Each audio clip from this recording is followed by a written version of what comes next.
Ayub pasal 25 dan pasal 26, Bu ya. Baik, Pak.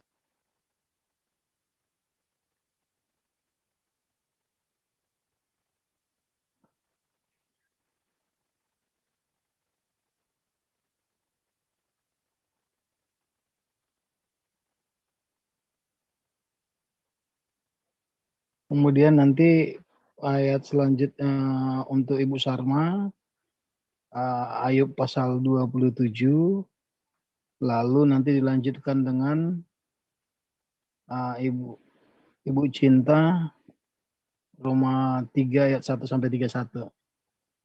Silakan dimulai, Bu Mariana. Terima kasih Pak Gindo. Salam Pak Gindo. Salam Pastor Paul. Salam Bu Ana. Shalom. Salam Bapak Ibu semua yang hadir di live Zoom dan di live YouTube dan yang akan nonton siaran ulang kita hari ini. Puji Tuhan, kembali kita membaca firman Tuhan dari kitab Ayub, Ayub 25 ayat 1 sampai 6 dan Ayub 26 ayat 1 sampai 14. Demikian firman Tuhan. Maka Bildad, orang Suah menjawab, kekuasaan dan kedahsyatan ada pada Dia yang menyelenggarakan damai di tempatnya yang tinggi. Dapatkah dihitung pasukannya? Dan siapakah yang tidak disinari terangnya? Bagaimana manusia benar di hadapan Allah? Dan bagaimana orang yang dilahirkan perempuan itu bersih? Sesungguhnya, bahkan bulan pun tidak terang, dan bintang-bintang pun tidak cerah di matanya. Lebih-lebih lagi manusia yang adalah berenga, anak manusia yang adalah ulat. Tetapi Ayub menjawab, alangkah baiknya bantuanmu kepada yang tidak kuat, dan pertolonganmu kepada lengan yang tidak berdaya. Alangkah baiknya nasihatmu kepada orang yang tidak mempunyai hikmat, dan pengertian yang kau ajarkan dengan limpahnya. Atas anjuran siapakah engkau mengucapkan perkataan-perkataan itu, dan gagasan siapakah yang kau nyatakan? Roh-roh di bawah menggeletar, demikian juga air dan penghuninya. Dunia orang mati terbuka di hadapan Allah. Tempat kebinasaan pun tidak ada tutupnya. Allah membentangkan antara di atas kekosongan. Ulang. Allah membentangkan utara di atas kekosongan dan menggantungkan bumi pada kehampaan.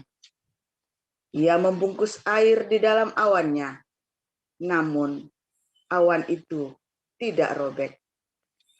Ia menutupi pemandangan tatanya, melingkupinya dengan awannya.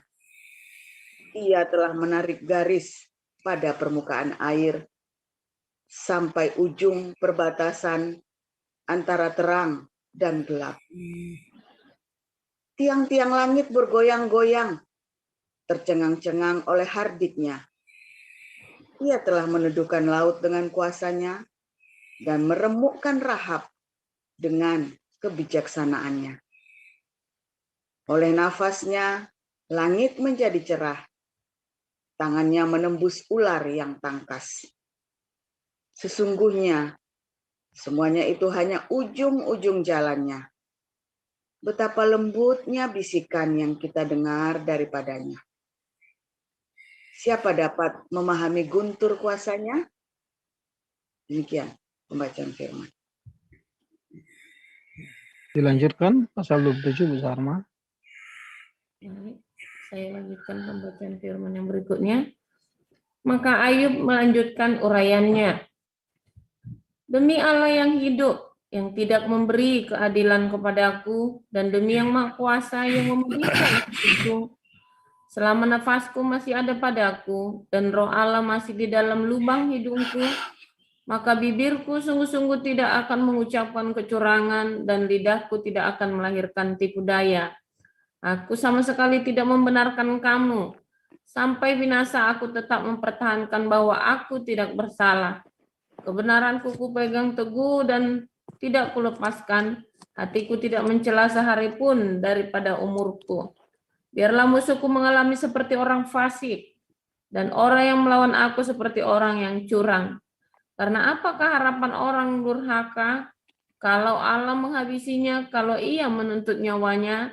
Apakah Allah akan mendengar teriaknya jika kesesakan menimpa dia? Dapatkah ia bersenang-senang karena yang Maha Kuasa dan berseru kepada Allah setiap waktu?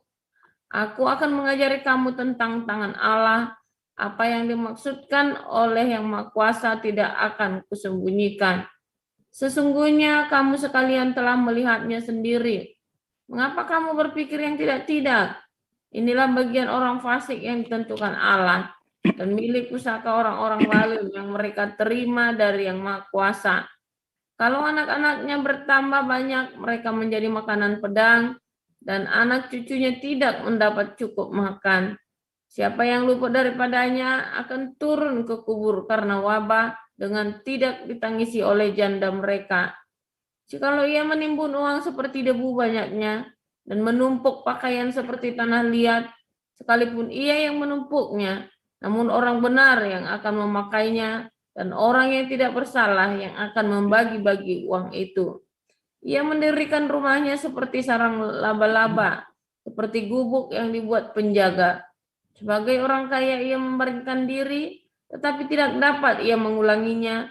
Ketika ia membuka matanya, maka tidak ada lagi semuanya itu. Kedahsyatan mengejar dia seperti air bah. Pada malam hari ia diterbangkan badai, angin timur mengangkatnya, lalu lenyaplah ia.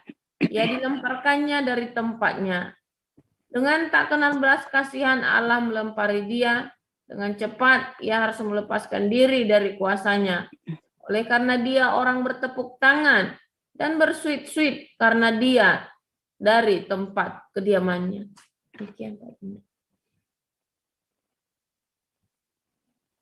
Baik, dilanjutkan Ibu Cinta untuk pembacaan Roma pasal 3 ayat 1 sampai 31.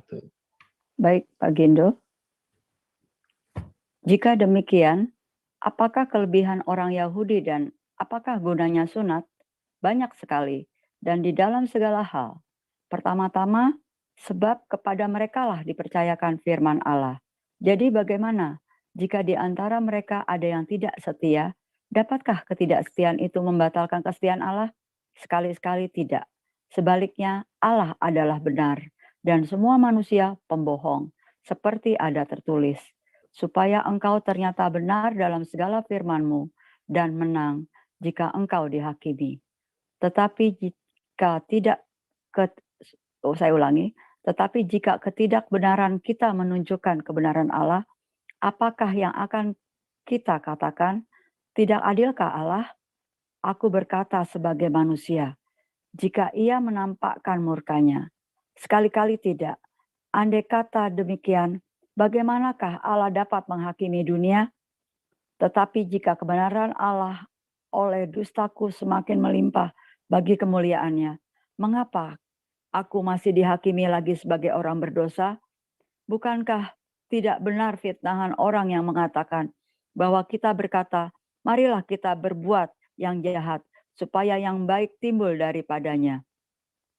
Orang semacam itu sudah selayaknya mendapat hukuman. Jadi bagaimana?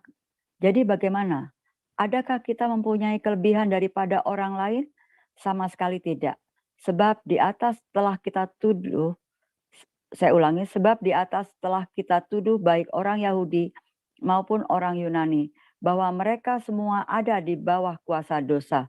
Seperti ada tertulis, tidak ada yang benar, seorang pun tidak. Tidak ada seorang pun yang berakal budi, tidak ada seorang pun yang mencari Allah. Semua orang telah menyeleweng, mereka semua tidak berguna, tidak ada yang berbuat baik, seorang pun tidak. Kerongkongan mereka seperti kubur yang ternganga. Lidah mereka merayu-rayu, bibir mereka mengandung bisa. Mulut mereka penuh dengan sumpah serapah, Kaki mereka cepat untuk menumpahkan darah. Keruntuhan dan kebinasaan mereka tinggalkan di jalan mereka, dan jalan damai tidak mereka kenal. Rasa takut kepada Allah tidak ada pada orang itu. Tetapi kita tahu bahwa segala sesuatu yang tercantum dalam kitab Taurat ditujukan kepada mereka yang hidup di bawah hukum Taurat, supaya tersumbat setiap mulut dan seluruh dunia jatuh ke bawah hukuman Allah. Sebab tidak seorang pun yang dapat dibenarkan di hadapan Allah oleh karena melakukan hukum Taurat. Karena justru oleh hukum Taurat orang mengenal dosa. Tetapi sekarang tanpa hukum Taurat, kebenaran Allah telah dinyatakan seperti yang disaksikan dalam kitab Taurat dan kitab-kitab para nabi, yaitu kebenaran Allah karena iman kepada Yesus Kristus bagi semua orang yang percaya, sebab tidak ada perbedaan, karena semua orang yang telah berbuat dosa dan telah kehilangan kemuliaan Allah. Oleh kasih karunia telah dibenarkan dengan cuma-cuma karena penebusan dalam Kristus Yesus. Kristus Yesus telah ditentukan Allah menjadi jalan pendamaian karena iman. Dalam darahnya, hal ini dibuatnya untuk menunjukkan keadilannya, karena ia telah membiarkan dosa-dosa yang telah terjadi dahulu pada masa kesabarannya. Maksudnya ialah untuk menunjukkan keadilannya pada masa ini, supaya nyata bahwa ia benar dan juga membenarkan orang yang percaya kepada Yesus. Jika demikian, apakah dasarnya untuk bermegah? Tidak ada. Berdasarkan apa? Berdasarkan perbuatan? Tidak, melainkan berdasarkan iman.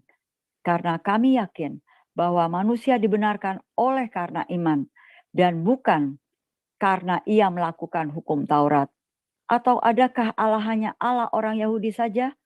Bukankah ia juga adalah Allah bangsa-bangsa lain? Ya, benar. Ia juga adalah Allah bangsa-bangsa lain.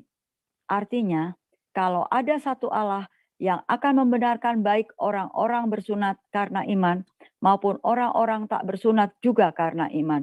Jika demikian, adakah kami membatalkan hukum Taurat karena iman? Sama sekali tidak. Sebaliknya, kami meneguhkannya. Demikian firman Tuhan.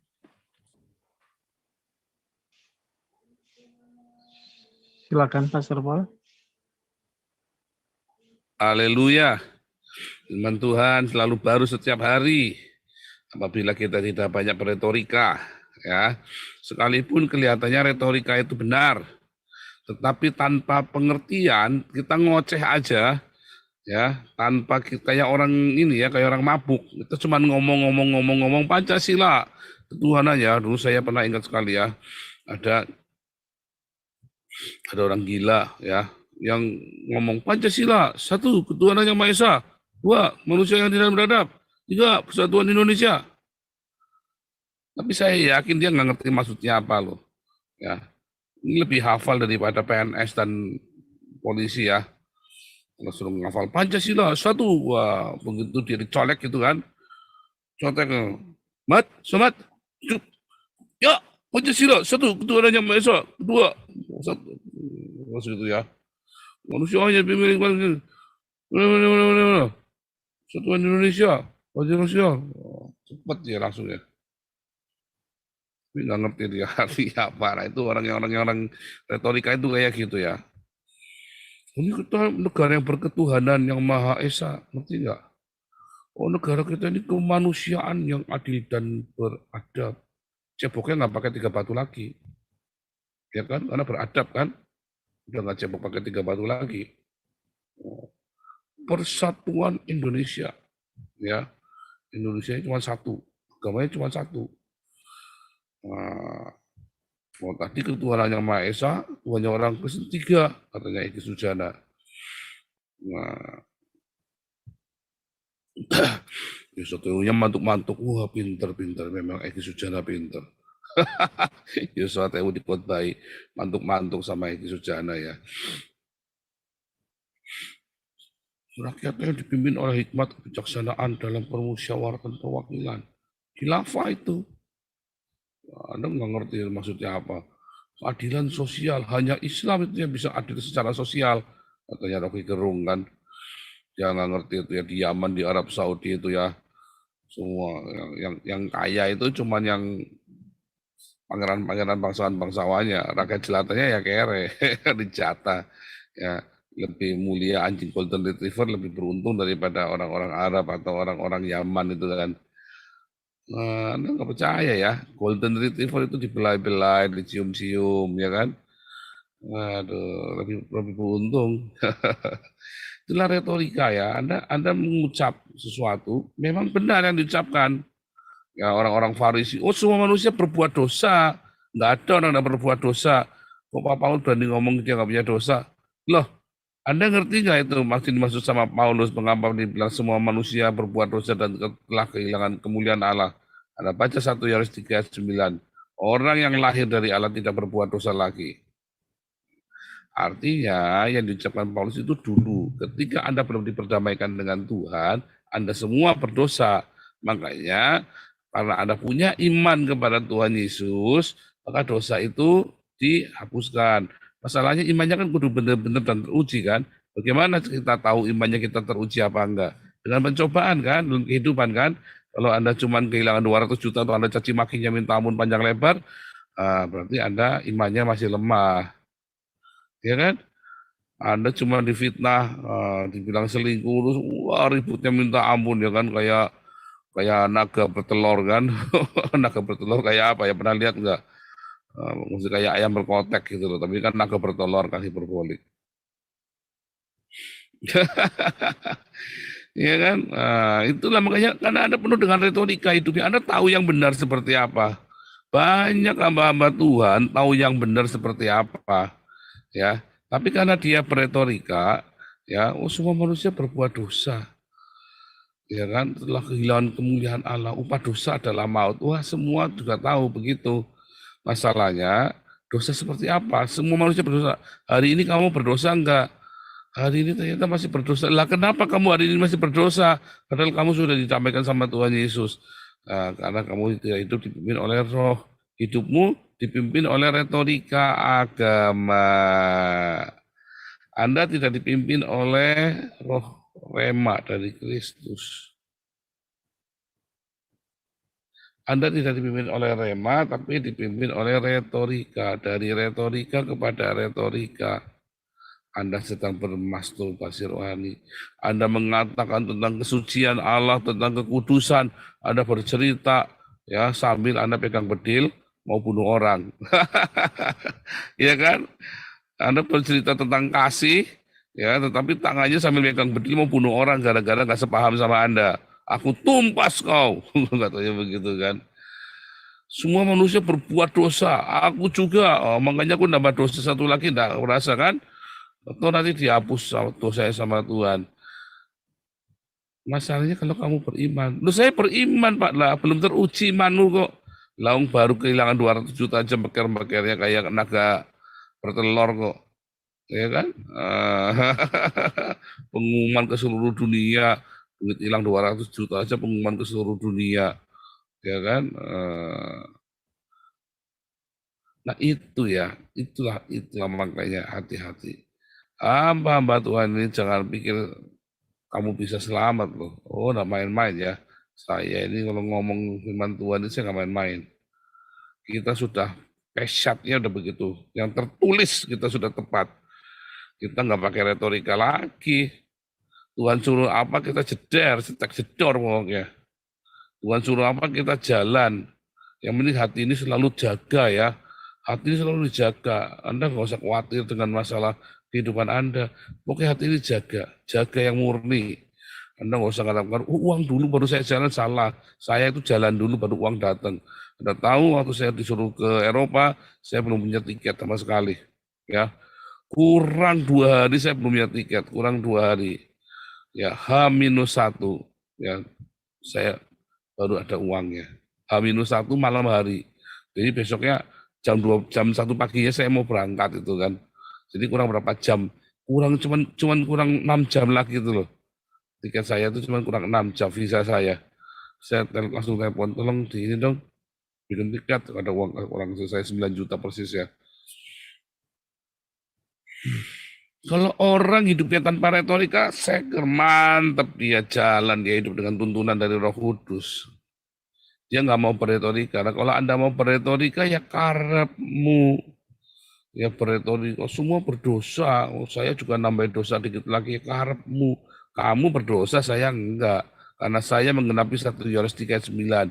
Orang yang berasal dari Allah tidak berbuat dosa lagi. Lah Anda ngandelannya semua manusia berbuat dosa, nambah dosa lagi sedikit nggak apa-apa.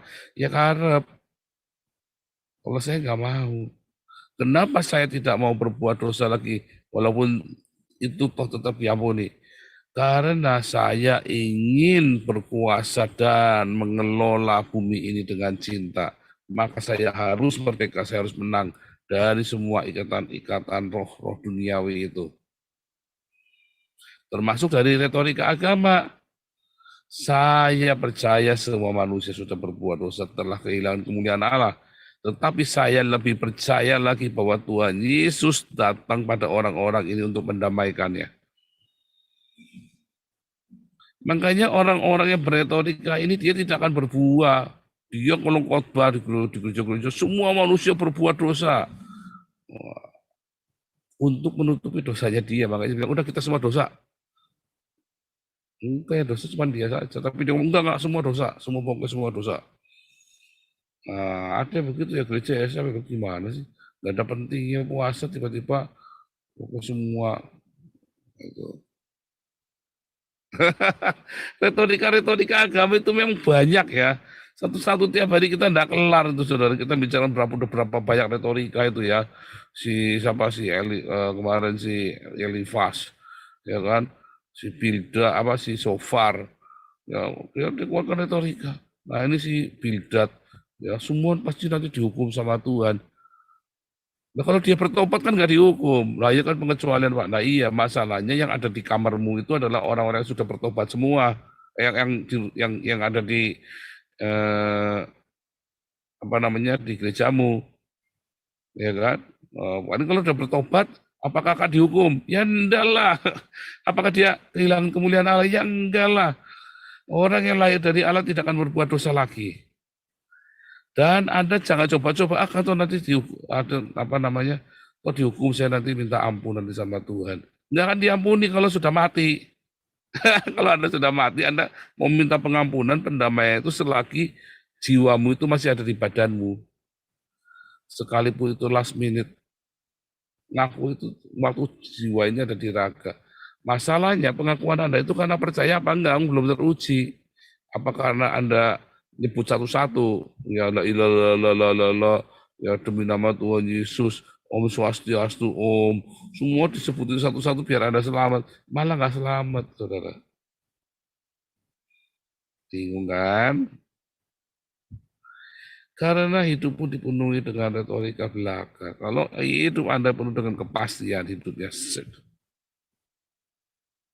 firman Tuhan bilang apa? Saya melakukan firman Tuhan bukan karena retorika, tapi karena saya mau melakukannya.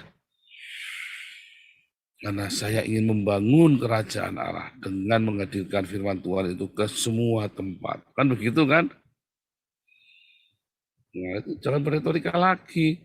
Tahun memberikan juga caranya nggak harus begitu. Ya harus begitu, namanya memberitakan kabar sukacita. Kabar sukacita yang kita beritakan itu bukan Anda menang lotre 1 miliar, tetapi bahwa Tuhan Yesus telah menebus dan menyelamatkan hidupmu. Itu kabar sukacita, ya. Makanya dari itu saudara pada pagi hari ini ya, ayo seberapa lemah pun kondisimu, berdoa, minta pendamaian dari Tuhan. Jangan berretorik, capek ya. Ada debat, nanti debat kusir tentang sama anakmu, tentang surga neraka. Padahal kita lagi sekarat. Jangan. Waduh, nyaris terlambat itu. Ya. Makanya ajari ya, kekristenan, ajari anak istrimu, keluargamu. Kamu pun jangan berretorika kalau menjadi seorang anak Tuhan. Kalau kita menjadi anak Tuhan, kok anak Tuhan sih? Kalau kita menjadi anak-anak Allah, orang Kristen ini jangan lebay, jangan retorika. Ya, kita memang kehilangan kemuliaan Allah, tetapi karena kita punya pengharapan dari Torah, yaitu penggenapannya, yaitu Yesus Kristus, maka nggak ada yang sia-sia. Semua yang kau ajarkan itu, yang diajarkan oleh Tuhan Yesus kepada kita itu akan bertumbuh berbuah, nggak akan sia-sia. Ya, kemudian jadi rema pengajaran itu. Rema itu yang jadi iman, Roma 10 ayat 17. Kemudian karena rema itu melimpah, dibagikan ke semana-mana ke semua orang rema itu. Enggak perlu tenging-tenging, rema itu begitu lemah lembut, saudara. Enggak perlu tenging-tenging, enggak perlu gorok-gorok kamu. Gorok-gorok supaya berbahasa roh itu ya. Rema itu Roh Kudus yang dari itu sangat lembut sekali. Wah, berat pagi ini ya. Ini temanya memang berat ya. Jadi saudara, ayo stop beretorika. Tuhan bilang apa? Ada padamu, ya, Anda simpan buat sekolah anak-anak, buat keluarga ransum beres. Turun ke jalan. Kalau Anda nggak punya waktu, uangnya kasih ke Damaris. Jangan beretorika lagi tentang Tuhan, retorika kebanyakan protokol gitu. Anda mau percaya Yesus kebanyakan protokolnya. Kalau saya mah nggak mau. Nggak mau kebanyakan protokol saya. Mau percaya Yesus, nggak mau kebanyakan retorika. Iya, enggak. Karena ini masa, kapan ya kemarin ya kita ngomong-ngomong tentang kepadian sore.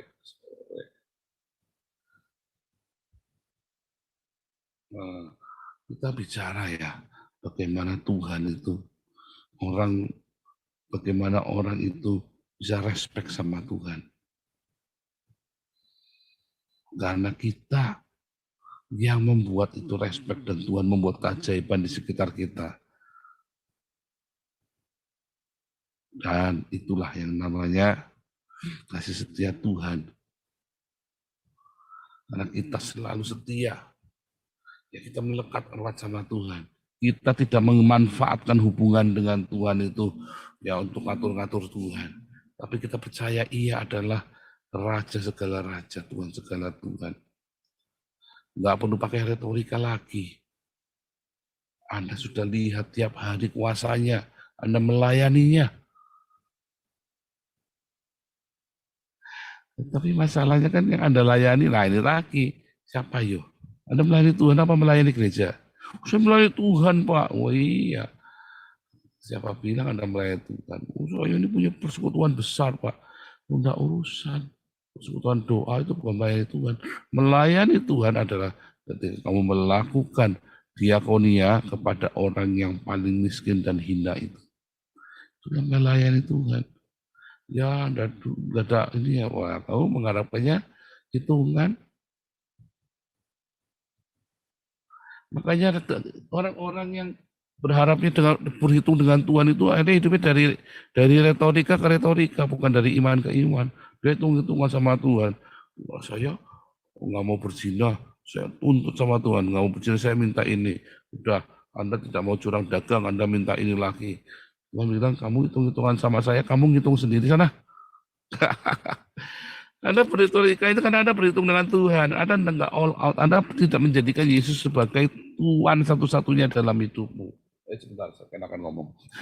Sudah 10 menit ya. Nah, saya pikir sudah kelewat 10 menit. Saya akan ngomong. Wah, saudara. Makanya saudara ya, tiap hari Anda itu ya dijejeli ya, hati-hati dengan retorika. Itulah ragi orang Farisi, saudara. Retorika itulah yang doa normatifnya Gilbert yang dibilang doa normatif itu. Retorika itulah yang disebut dengan ragi orang Farisi, kemunafikan, basa-basi. Itulah retorika. Termasuk basa-basi orang berdosa. Dari mana Anda tahu bahwa Anda tidak berdosa? Semua orang kan sudah berdosa, Roma 3 tadi dikatakan telah kehilangan kemuliaan Allah. Oh, karena saya lahir dari Allah, lahir dari air dan roh, makanya saya tidak berdosa lagi. Orang yang lahir dari air dan roh tidak berdosa lagi. Makanya kalau sampai Anda kemudian melanggar, nekat untuk berdosa, dan Anda menyesalinya, jangan mau diintimidasi. Ya, datang sama Tuhan, minta ampun. Gitu ya. Terakhir tadi ya, saya tadi ada satu yang lupa. Ketika ada orang ya yang kemudian seakan-akan ini nggak mungkin salah nih teorinya, kamu ini orang berdosa, ya pasti akan dihukum. Ya, semua manusia berdosa. Oh tidak. Ketika kita hidupnya melekat sama Tuhan, kita tidak perlu takut apapun juga. Karena ia sanggup mengembalikan orang dari dunia, mengembalikan orang yang sudah mati. Katanya apa Ibrani katanya Ibrani 11 ya, berapa? Ibrani 11 ya. Karena ia sanggup mengembalikan orang yang mati. Makanya Anda jangan berretorika, jangan berbahasa basi, jangan doa-doanya normatif. Doanya itu to the point saja. Nah, gitu ya. Termasuk Anda yang lagi sakit begini, nggak usah muter-muter. Kalau doa Anda mau apa? Mau sembuh Tuhan, ya udah sembuh. Nah, kalau Bethesda, begitu kan? Wah, gua berani Pak. Ya harus berani. Anda punya iman. Anda lebih berani bikin bangun gedung gereja daripada Anda membangun moral dari jemaat. Ya kan, itu kan juga retorika juga kan? Anda lebih suka membangun gedung daripada moral jemaat itu sendiri. Anda bikin yang megah-megah. Sementara jemaatnya, Tuhan Yesus tidak berubah. Saya juga tidak berubah. Keret terus. Tidak berubah-berubah nasibmu. Yang berubah adalah gerejanya. Makin lama makin mewah, makin bagus. Retorika lagi kan? Karena gerejanya berretorika. Wah, isinya retorika. Wah, ini memang Ayub, ini memang kitab yang penuh dengan retorika. Ya, visi jiwa-jiwanya pun baptisannya saya yakin itu pun akhirnya retorika lagi. Khawatir saya ya. Tapi Tuhan ajarkan kepada kita pagi hari ini untuk los kepada Tuhan. Percaya sungguh-sungguh kepada Tuhan tanpa retorika. Ya, karena iman kita itulah yang menyelamatkan. Iman yang sungguh-sungguh. Ya, bukan cuma saya percaya. Oh enggak. Iman yang sungguh-sungguh. Ya. Tanpa retorika, tanpa kepura-puraan. Jangan makan ragi orang, jangan menyimpan ragi orang Farisi.